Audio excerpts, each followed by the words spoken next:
ভিডিওর বিষয় হলো হার্ডওয়্যার মেনটেন্যান্স। কম্পিউটার হার্ডওয়্যার মেনটেন্যান্সের ক্ষেত্রে ডিজিটাল ইলেকট্রনিক্সের একটা নলেজ থাকা দরকার।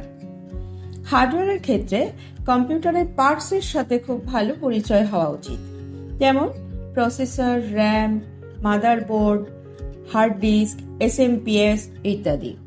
কম্পিউটারের পার্টসগুলো কেসের মধ্যে অ্যাসেম্বল করা হয়, তার ফলে সিপিইউ রেডি হয়ে যায়।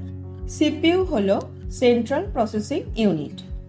এছাড়া এক্সটার্নাল কম্পোনেন্টগুলোর মধ্যে হচ্ছে মনিটর, কিবোর্ড, মাউস ইত্যাদি। এক্সটার্নাল কম্পোনেন্ট এবং সিপিইউ পুরোটা নিয়েই একটা কম্পিউটার রেডি হলো। কম্পিউটার রেডি হওয়ার পর প্রথমেই ওএস লোড করতে হয়।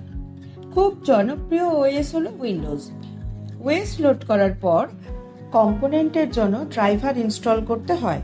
যেমন কম্পিউটারের সাথে প্রিন্টার অ্যাটাচ থাকলে প্রিন্টারে ড্রাইভার ইনস্টল করতে হবে।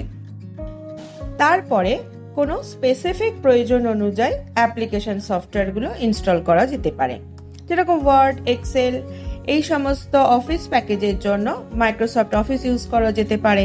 কেউ যদি ফটোশপ, কোরেল ড্র এগুলো ইনস্টল করতে চায় তাহলেও ইনস্টল করা যেতে পারে, এগুলো অ্যাপ্লিকেশন সফটওয়্যার। তবে কম্পিউটারের সুরক্ষার জন্য অ্যান্টিভাইরাস লোড করার কিন্তু খুব দরকার আছে।